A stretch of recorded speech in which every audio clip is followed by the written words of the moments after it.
Welcome, everybody. Okay, so let's get started. Welcome to this session of Behavioral Science Week. The topic is empowering women through behavioral science. With me today is Lucia and Risky, who will be presenting really interesting work that they've been doing on applying behavioral science to empower women in two very different contexts. We also hope to be joined by Maria-Noel Vaeza from UN Women. She's the Regional Director of UN Women for the Americas.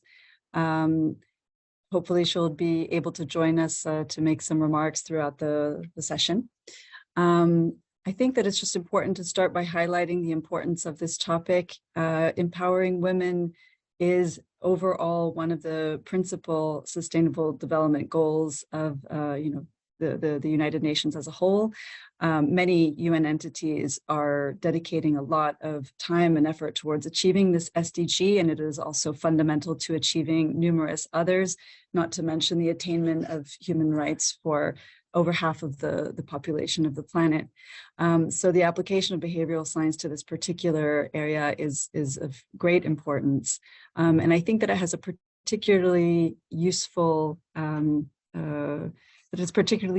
the sense that it also is giving women voice and a little bit more visibility through the actual research and practice of behavioral science.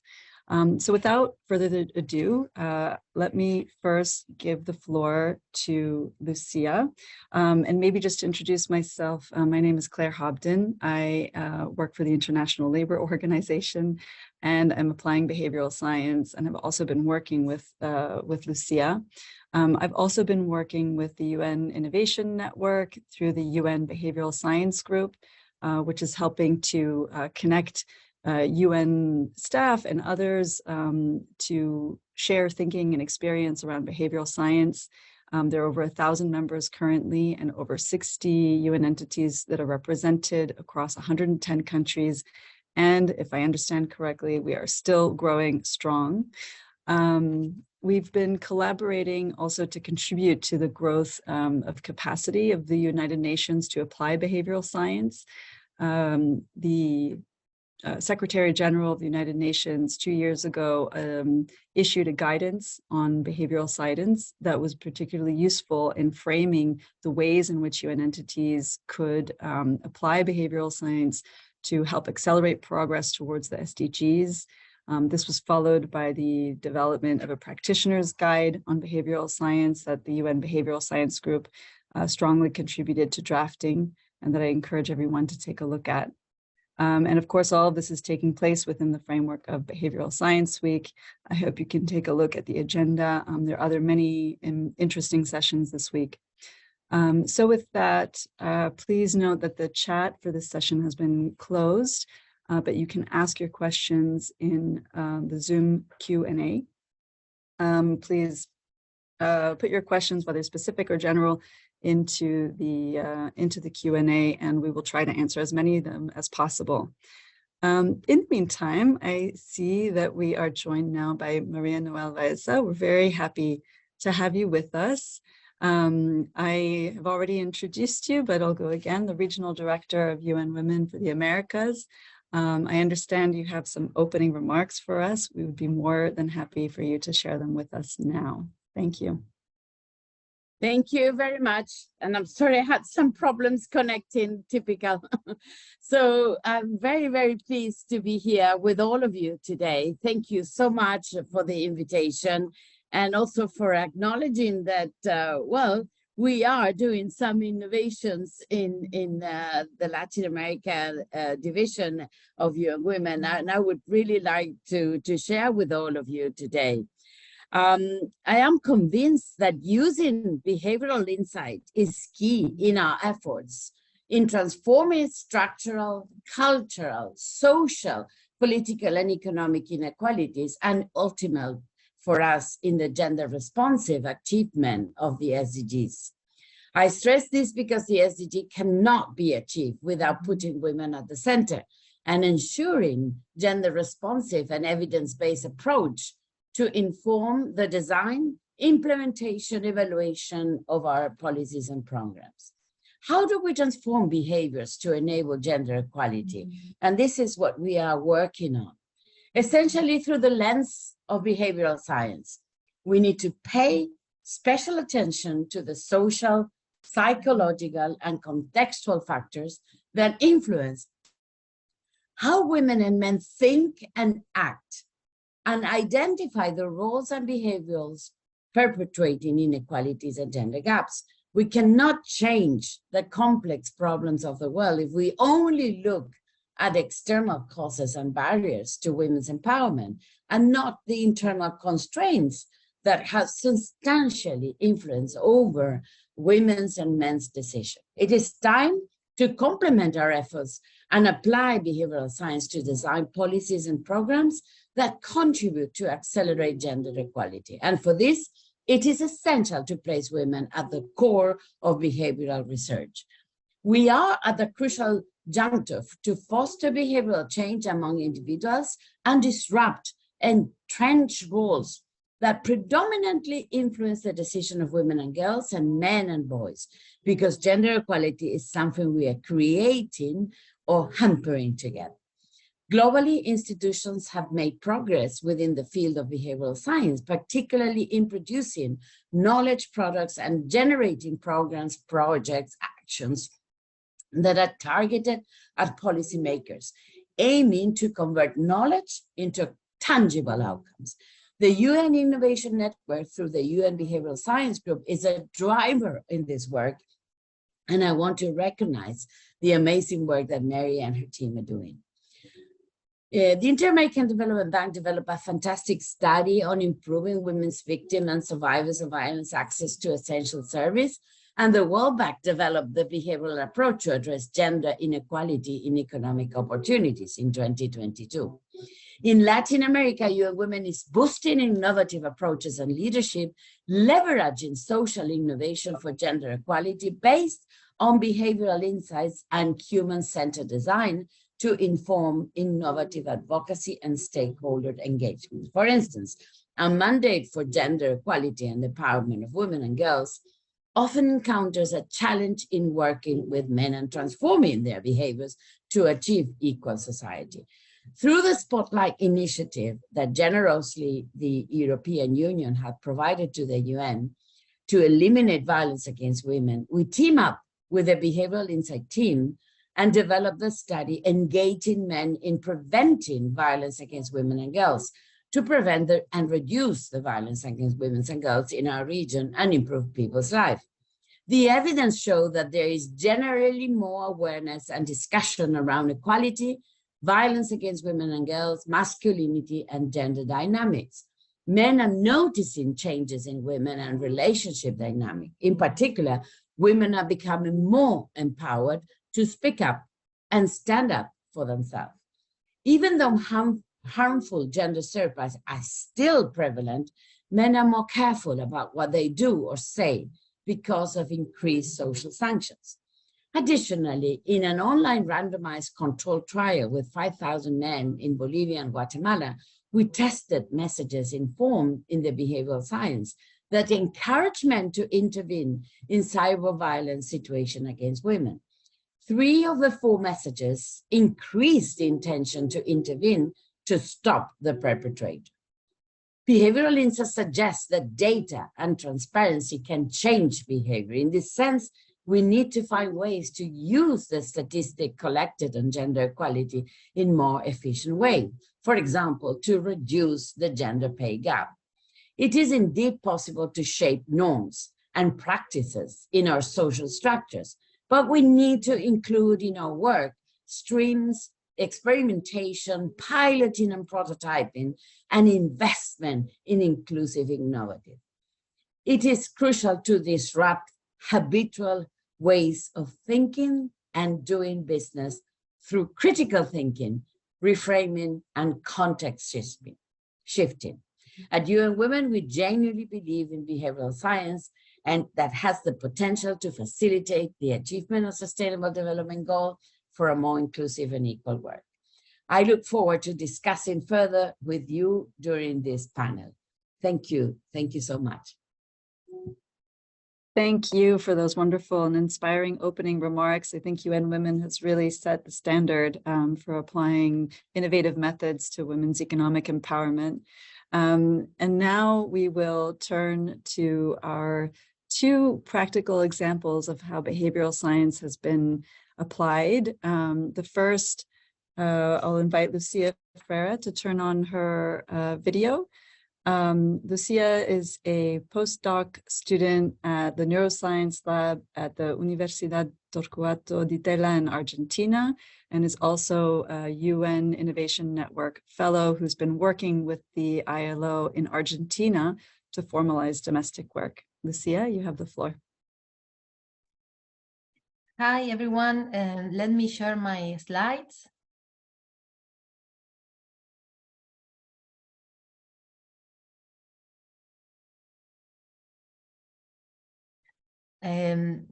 Can you see it? They are okay? Yes, perfect. Thank you. Thank you, Claire. Hello, everyone. Good morning. Good afternoon. Thank you, Claire, for the opportunity of presenting our work. It is a pleasure for me to participate in such a relevant event as Behavioral Science Week. I will present some of the work we have been doing recently with ILO in Argentina in the domestic work sector in the context of my fellowship in the United Nations Behavioral Science Unit. For this project, we work together with Claire and also with Mary McLennan, and it has been a pleasure being working with them. So I will give you a little bit of context. Approximately 40% of Argentines live in poverty. The inequality in the country is really high, and the level of informality of the sector of domestic workers is truly high. In spite of the fact that domestic work is significantly extended, only a few employers actually register their employees. What does it mean? That means that the workers do not have access to health coverage, to health insurance. They also don't have access to accident insurance in case of an accident at work or going to work, and they do not have retirement benefits. So, according to ILO estimates, the sector is really important as it accounts for almost 7% of employed people, and it also accounts for more than 11% of female earners. And also, according to ILO estimates, more than 72% of domestic workers work under informal conditions in the region. So in Argentina, we are trying to use behavioral science tools to support a change in this situation. And to do this, we have followed the steps that are suggested in the practitioner's guide to getting started with behavioral science that is available in the webpage of the United Nations Innovation Network. So first, we have to define the target behavior that we want to change, that is to increase the number of registered domestic workers and reduce the level of informality. That's what we want. To do that, we need to understand the context and whose actions we want to change. In this sector, we have three actors that might be responsible for the change we want: the actual workers, the employers, and virtual platforms that connect workers with employers. For each of these players, we have different potential actions that we can take. The ILO project involves the three of them, but today I will talk to you about an experiment we recently ran for the workers. So we wanted to test potential interventions, and we thought about running a survey, including an experiment. And in that point, the main problem that we had was that we didn't have any budget. So we decided to go after an online survey, but we didn't have enough money to hire a consultant to do the field work, or we didn't have enough money to hire a panel. So we got the idea to apply a technique known as a snowball, that is, from some initial contacts, workers will send the survey to each other. So with this idea in mind, we started to define the right instrument. We started to think about the questionnaire and define the questionnaire. For the design of the questionnaire, we needed to identify the barriers and opportunities for change using, and we did that using interviews and focus groups. Doing that work, we realized that for each group, we have external and internal reasons for no registration. With external reasons, we mean aspects that do not depend on them, such as if there is no economic benefit of the registration, they are not going to pursue it. The same happens with the lack of information or knowledge. In both cases, the government might take action, maybe changing the structure of the registration process or running an information campaign. On the other hand, we have internal reasons behind the non-registration. From the workers' point of view, we have the fear of losing their job, the lack of confidence, and the belief that they cannot demand anything because they do not have the right, or because they are like family, so they are not supposed to act to demand anything. If we want to change these beliefs, the interventions must be directed to the actual worker. The same happens with the sense of impunity or the self-image of the employer. If we want to change that belief or that behavior, we must act directly on them. So in this first stage, we design an intervention for the workers. As I say, it is an online survey whose invitation was sent by WhatsApp. As a thank for participating in the survey, respondents were going to participate in a raffle for a supermarket voucher of 70 Argentinian pesos, which is more or less $200. With the help of many colleagues, we designed the questionnaire. The questionnaire was designed to gather beliefs and reasons behind the non-registration, and we also include in the survey an experiment. We thought that we had the perfect instrument, the perfect questionnaire, but at the moment of the pilot, we realized that some of the questions were inappropriate, that we needed to ask for help for the union of domestic workers. So as the questions were not okay, we realized that we had to ask the actual workers for help. So we decided to contact the union of domestic workers, and they were really happy to help. They say that they were very honored to be part of the design, and their help was really important for us. Because with their support, we were able to achieve 1,000 answers in less than a week. So without the help, these results wouldn't be possible. So let's summarize the experiment. We include in our survey 4 messages. That is, we presented to each participant 1 video with a message randomly selected from a group of 4 messages, a neutral one, an informational one regarding the procedure, an empowering message, and one highlighting the benefit of being registered. We thought that the empowerment message was really important because for example, I strongly believe that part of the problem is the fear and the lack of self-esteem the workers have. So we thought that this message could have a really good impact. So here we have some preliminary result. We ask participants before and after the message the likelihood of asking for registration from their employers using a scale from 0 to 7, where 0 means not at all likely and 7 means very likely. As you can see, the 3 messages has a positive impact on the likelihood of asking to be registered.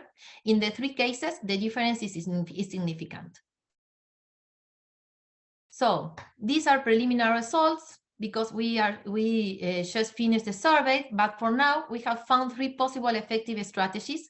Maybe a message combining the 3 factors will generate an even more robust impact.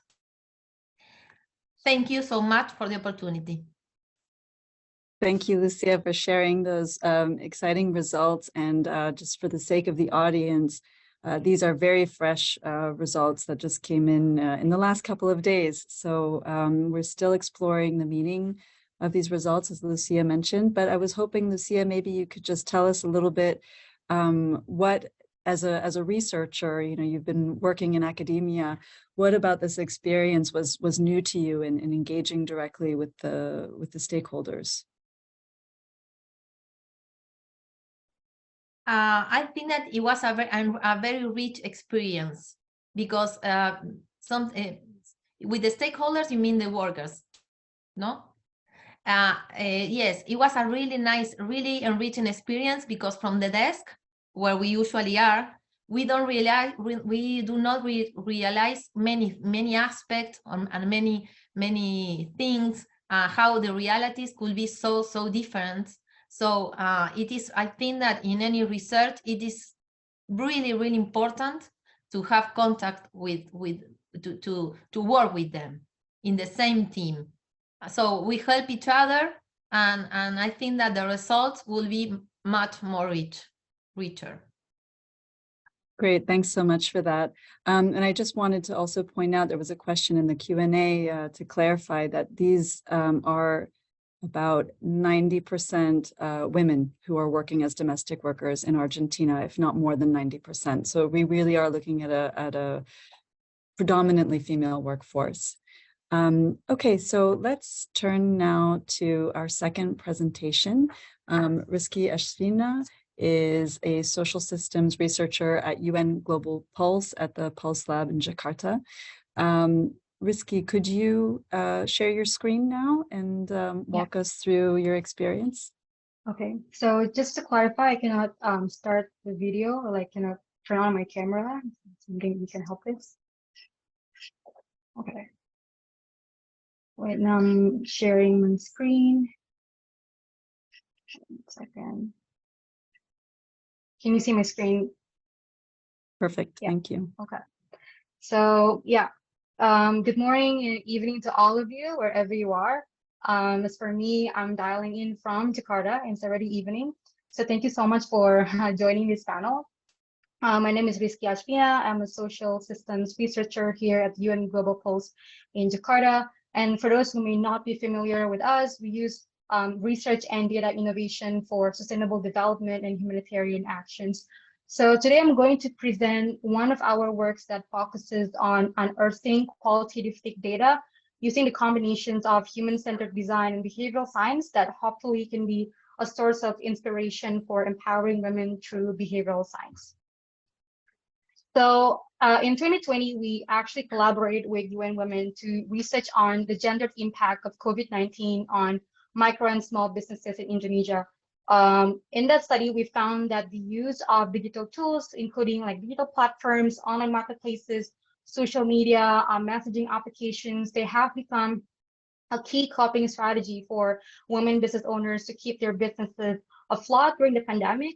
And as we can see on the data here, but with the increasing discourse that promote inclusive digitalization for micro and small businesses, we see that the efforts focus more on overcoming structural barriers such as infrastructure, network coverage, and so on.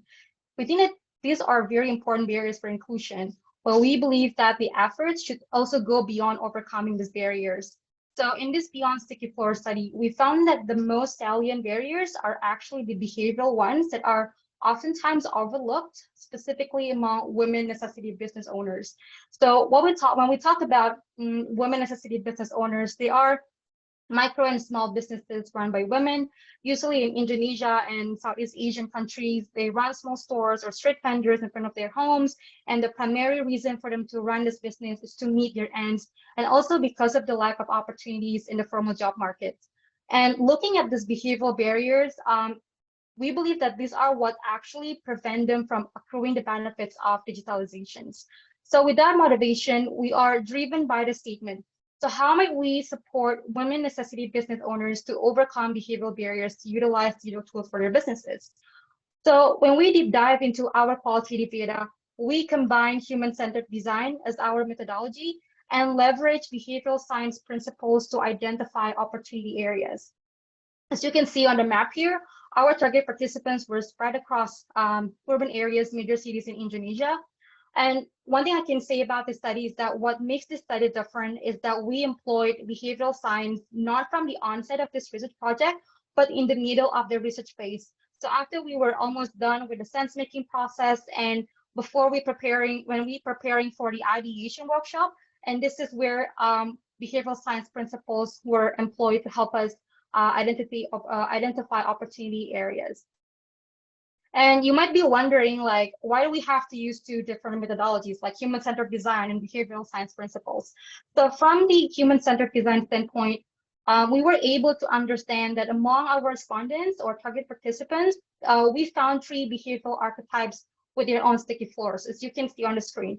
So the first one is tech anxious. So representing those who haven't used digital tools at all for their business. And the reason why is because she doesn't want to take risks as they can potentially affect her business. And the second is a tech novice. So her sticky floor is a perceived effort. So those who belong to this archetype have used digital tools. They are more experienced and tech anxious, but they will only prefer to stick with the most familiar one. So if they only use Instagram, for example, they're only going to stick with it. So when she is faced with a situation, try a new app in which she finds using a certain digital tools requires more efforts. Like she will just drop it and stop using it. And the last one is a tech apprentice. Like among other archetypes like anxious and tech novice, she uses a wide range of digital tools, but she has issues with being dependent on tech facilitator to help them out whenever technical issues arise.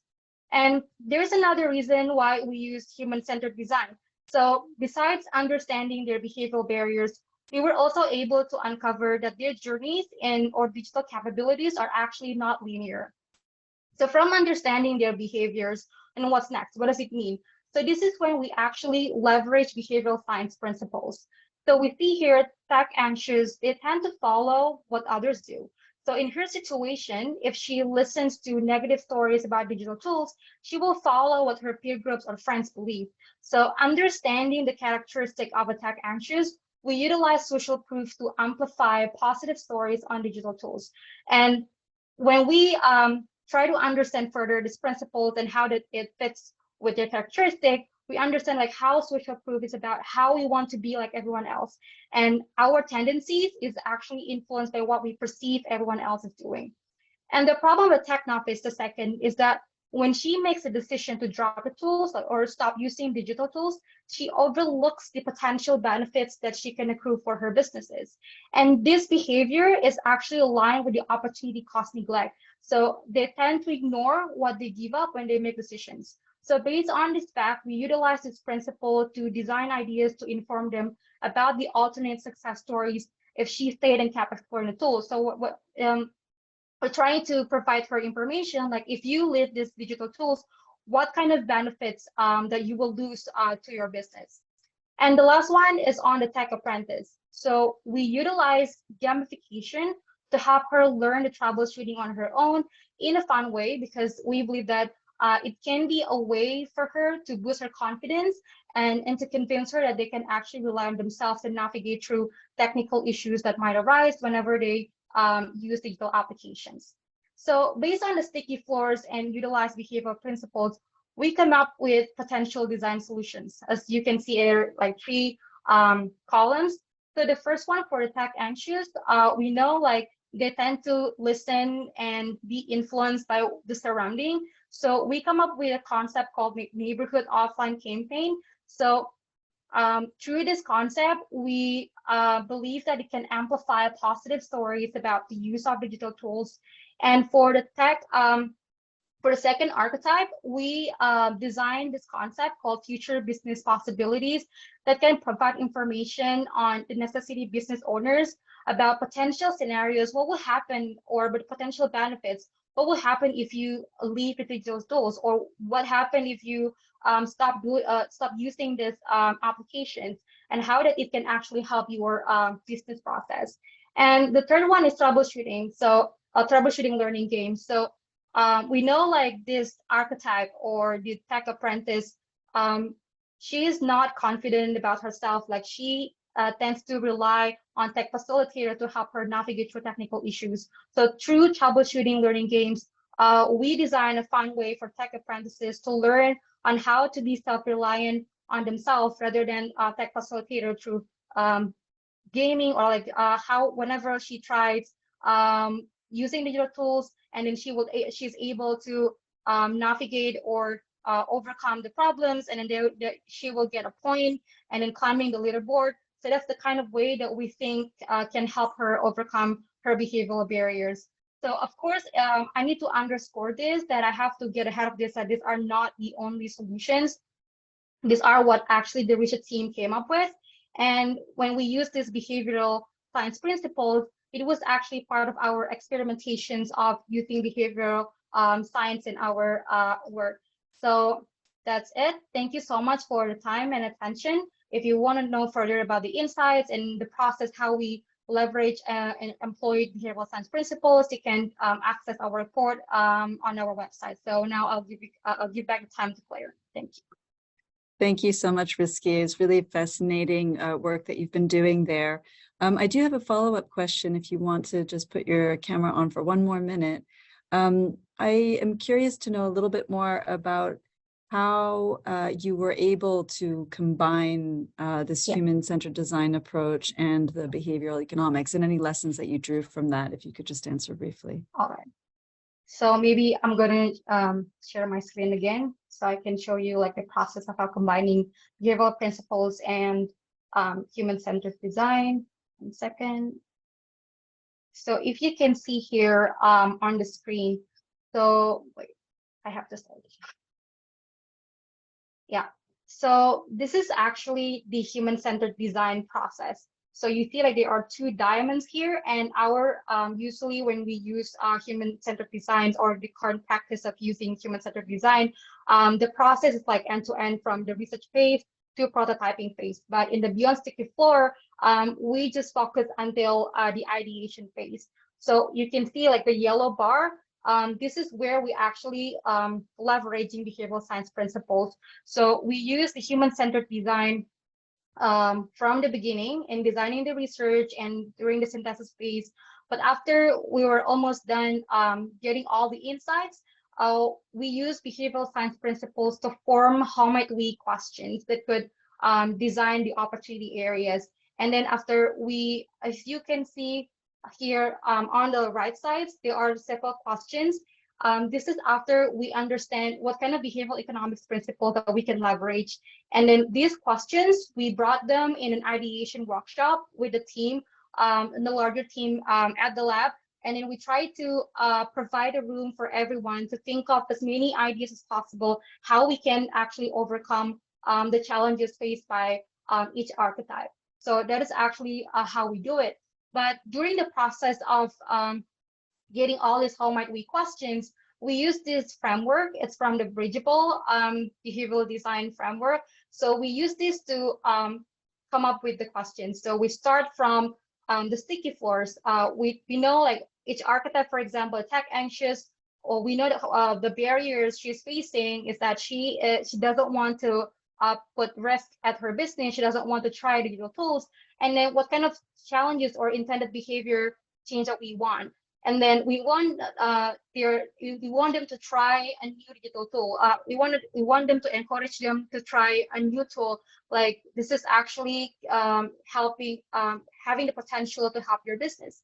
And then after that, understanding their characteristic and their behavioral barriers. And then we choose what kind of behavioral economic principle that fits or aligns with their behaviors. And that is where we can get come up with a design challenge statement until we bring them in the ideation workshop. Yeah, so that's basically the glimpse of the process. Great, thank you so much. And it actually speaks to one of the questions that I'll invite the other panelists to come in on, which is really about this question of co-creation. And I think that a lot of behavioral science research now includes sort of a stage around co-creation. And maybe, Lucia, you can share some of your experience, or Maria-Noel, if you have any experience that you would like to share on the extent to which you've used co-creation and how you see it contributing to the behavioral science process. May I come in there? This is Maria-Noel. Yes, please. I think this is very interesting what it was presented, but in both cases. I think that there are 3 elements that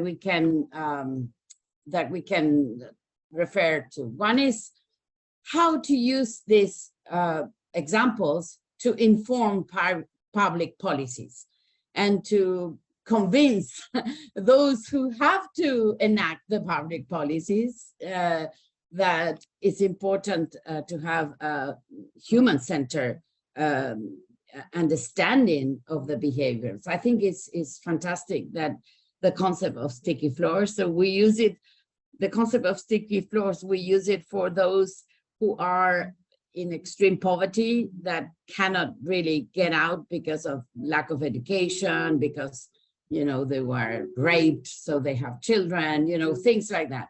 But for me, what is essential is 3 things. First, it is so important to ask the questions to the people. So Lucia, congratulations that you involve the union. I think unions are extremely important because they have at the heart of their work the benefit of the workers. And although we have the ILO conventions, 186 and all of them, they perhaps are ratified, but they're not implemented. So we need to involve the people. Second, we need to involve the public policy thinkers and doers, so they can understand that this is an example that informs public policy. Otherwise, there's no point for us to work because we want to benefit and scale up what we are doing. And the third thing is those who are against us. In the case of violence against women, the predators, those who are against, they need to see with their own eyes that what they are doing is wrong.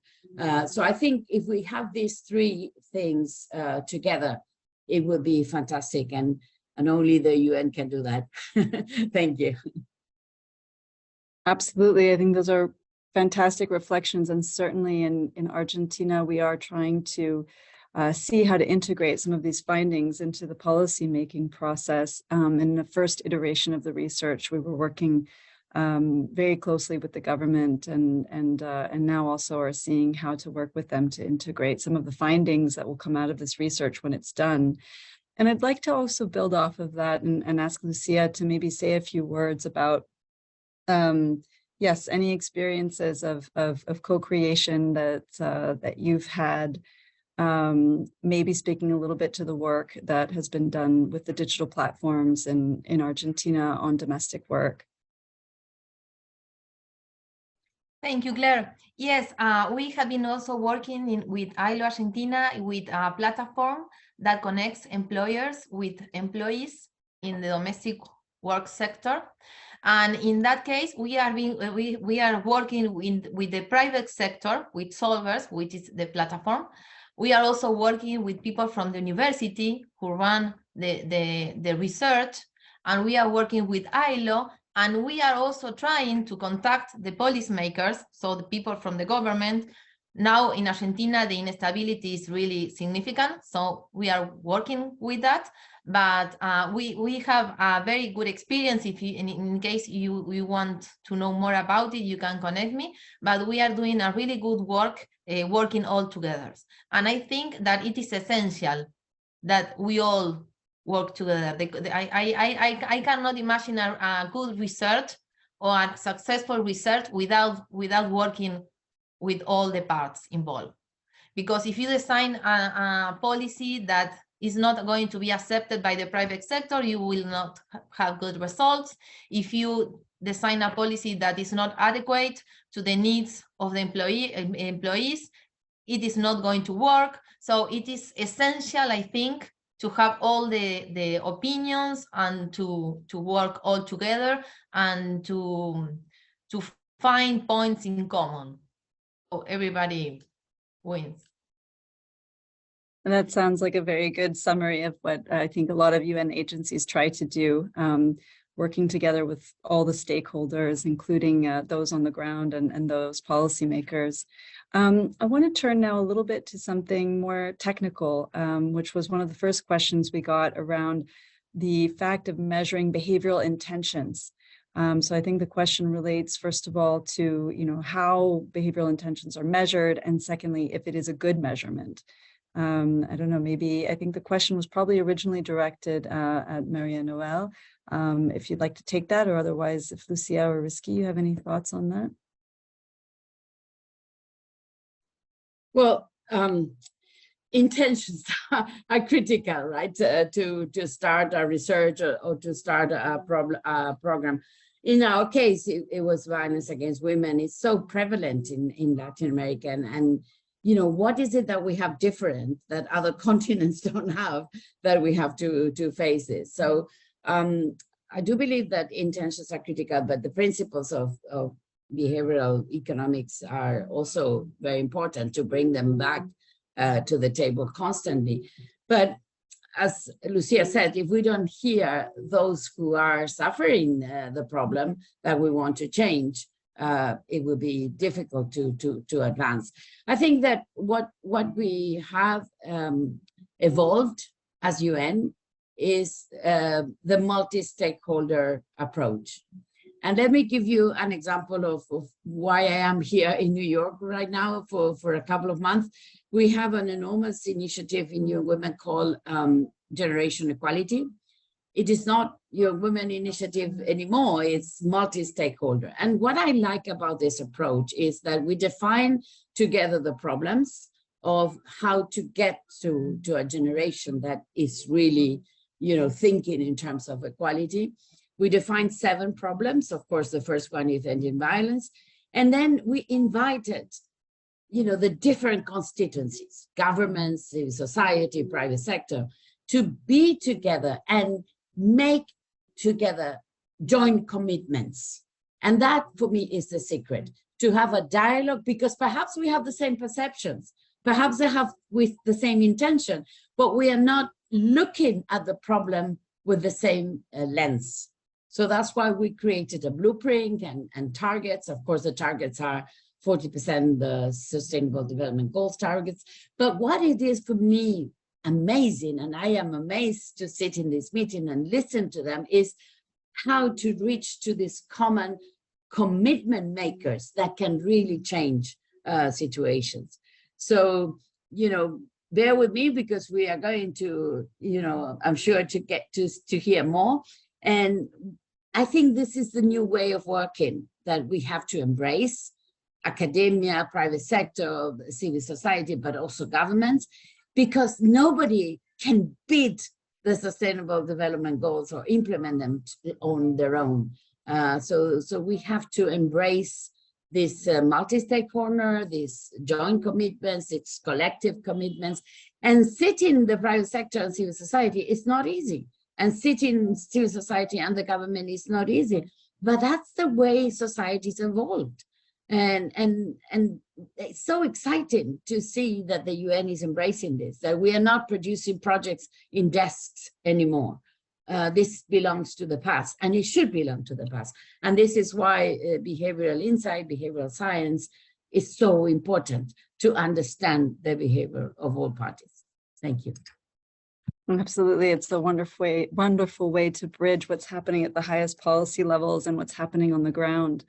Lucia, I think maybe you could say a few words also to this question of measuring intentions, but I think that there was also a question generally about, to give a little bit more explanation about what your intervention was, the actual video that was shown. So if you could sort of just say a few words about the video and how you measured the intentions and the extent to which you think those intentions would be useful to know. Okay, I'll go first with the video. We present because as many of the domestic workers are from Paraguay, for example, so the Spanish is not the language. So we thought that maybe it was easier to understand if the message if it was read it to them. I don't know, with a voice, read it, no. So the video was like, we were presenting the ideas that the idea what is in the presentation, and we will have a report, and we will send, I guess, Claire, with all the details and the explanation. But the video presents the message, and at the same time there is a voice reading the message. Maybe you can help me here, Claire, with the explanation. With no, there's closed captionings, and also the captionings are being read out loud, so that it's accessible to people with low literacy. Okay, great, thank you, Claire. So that's the video. And then about if intentions are good enough to measure impact, it's not the best. We would like to have the real information to see if we maybe having a follow-up questionnaire to ask them, okay, and now did you ask your employer to register you after you finish the survey, after you receive the message? Did you actually ask for the registration? We would love to have that. But as we need economic resources, and we also need more time, and we also need a lot of more resources to being able to do that, the intention give us information. So if, for example, if we want to use the results for a campaign, it is better to have this kind of study that is cheap, that gives you information instead of not doing anything. So I think that the point is that it's not the best option. We would like to have the follow-up information. It's not the best one, but it's better than anything. That's what I would say. Maybe Claire, you can help me. No, that's perfect. I think that's exactly right. And just to speak to another question that was included earlier, that indeed, the messaging that we found worked the best was a message to empower domestic workers. So, I think that one way of boosting the confidence of women is indeed through a kind of message frame that highlights their agency, which is what we're seeing is working in this intervention so far. Risky, we're going to turn to you. There's a few specific questions. I'm not sure if you're able to read them in the Q&A. There's one about the leaderboard or gamification, and asking whether or not the people who score lower points might just commit to their identity of scoring less. Did you come across this issue? And perhaps you can answer at the same time whether or not sort of a little bit about whether other NGOs, CSOs or CBOs have been using these practices to your knowledge. For the first question about the gamification, so our study, the Beyond Sticky Floor, would just stop until the ideation process. So actually, we haven't tested out all the design concepts that we have developed. So it would be interesting. I mean, it's just like an exploratory study, and then maybe if NGOs or organizations or UN agencies would like to try out this concept, then we can understand better, like whether this design or the concept works or not. But so far, we haven't. It's a good point, because there's also, when I read the question, we can actually come across that, but we haven't tested out the concept, and that's maybe the answer that I can give. So maybe if we do some experimentation or try out this design for surveys or anything like that, we can probably understand better, like whether this gamification leaderboard games will work to change their behavior. And then for the second question, regarding the NGOs or other agencies who leverage both human-centered design and behavioral science, I haven't heard of any organization who try out this combined methodologies. So I guess maybe we're the first for the first organization to try out. Yeah, I think that's my answer. Thank you so much. I think there's another question here that relates still to the issue of intentions and whether or not they determine behaviors. And I think this is an interesting one to just build on, because I think it's frequent in the work of UN entities and others around the world to work on the assumption that if somebody wants to do something, or if they have the information, that they will necessarily adopt that behavior. But behavioral science definitely takes that to be untrue. And I think that the main way that we all see this is when we're adopting New Year's resolutions or other commitments that we so frequently actually give up on very quickly. And it's a good indicator of the fact that our intentions are not necessarily a good indicator of behavior. But as Lucia was saying, it can nonetheless give us really useful information. And I think particularly in the early stages of applying behavioral science, it's a way also to learn more about the target population. Sometimes finding a behavioral outcome of interest that is actually measurable in the world is not easy to find. With the case of Argentina, we're able to measure the number of domestic workers who are registering to Social Security, and that we can see through the administrative data. So it's one way in which we can design experiments and observe actual behavior. But that's not always the case. And sometimes you need to measure behavior in different ways. And I think that for these women that we're speaking about in particular, the ones who are really working more at the bottom of the labor market, are difficult to reach, and it can be difficult to design experiments in a way that actually targets them. I want to come back a little bit now to the question of empowerment, because I think that this is a key issue, and the way behavioral science has contributed to empowerment. So I was wondering if each of you could share any thoughts about how behavioral science, how these experiments have particularly given voice or agency or visibility to the women who participated in the studies. Well, maybe Maria-Noel would like to go first on this one. Thank you. I think the first thing is making the awareness of your own rights. You know, we take for granted because we are, you know, women who went to university, that we are privileged, right, in a sense. So when we explain those rights, for example, in the case of, you know, Argentina, to the women informal workers, that they have the right to have a contract, that there is a superior convention, that there is a legal framework, that there is a justice system for them when they have a contract, that they can have a social security. When you start explaining all this to them, they are empowered already by, you know, by being aware of that. Or in the case of Indonesia, when you explain the virtues of online selling, you know, and I saw that in many countries where we have projects, you know, when they are aware what they can do with the online marketing, when online, you know, putting their products online. I mean, we change their world, and it's about making them aware. And I'm fascinated these days with the GPT box and by asking questions. It's very unfair, this artificial intelligence. We have to do something about it because it's very much stereotype and bias against women and against race. So we do have to do something about it, perhaps applying behavioral science.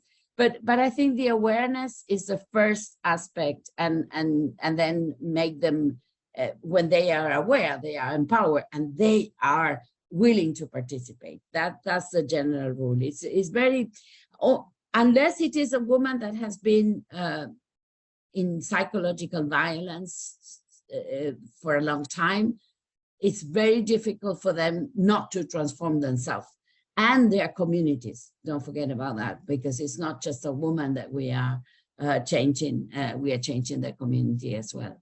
So awareness is critical. Thanks. Thank you so much. Lucia, would you like to share your thoughts on this question? Yes, I agree with everything that Maria-Noel said, and I think that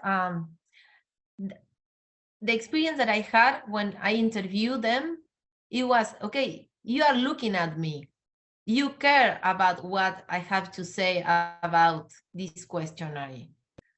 No, and maybe are cases where they feel like they don't deserve it, or they don't, or their opinion is not important. So the only, when I had the interviews and I look at them and I say, please tell me your opinion, I care about your opinion, you will help me.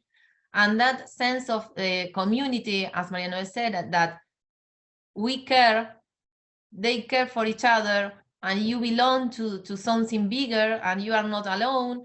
And I think that if I had to do the research again, I will go for the same path. I think trying to get them involved, not just to be a survey and that's it. If not, like trying to transmit, because maybe that makes the difference. Not only the message that you are introducing in the survey, but also the feeling that we care about them. Absolutely. I think that's a great way to summarize something that really wasn't planned, I have to say, in the research in Argentina. I think we were hoping that the survey would that we would be able to just run it. And when we found out that it might be hard to recruit participants, that's when we started working with the Domestic Workers Union, which happens to be very strong and very active in Argentina. And they put us in touch with a lot of the actual domestic workers who shaped who piloted basically the questionnaire and shaped the results. And we're excited also to bring the results back to them. When we get them, we'll actually be holding a workshop so that they're a little bit more informed about what those results were, and then they can also use it. The union can use the results in their own advocacy to empower domestic workers. Risky, I think you might have the last word. Please go ahead. Yeah, so I think to answer the question, how can behavioral science empower women? I think going back to the case of Beyond Sticky Floor, I think the way we empower women is perhaps through informing policymakers or program or service providers about helping them evaluate their current programs to help necessity business owners in particular in growing their business. So for example, all this time in Indonesia, when we talk about women as steady business owners and ask the policymakers, what can we do to empower them? And then the mainstream answer would be like, oh, just give them training. Then they can be more informed and they can have better knowledge how to grow their business.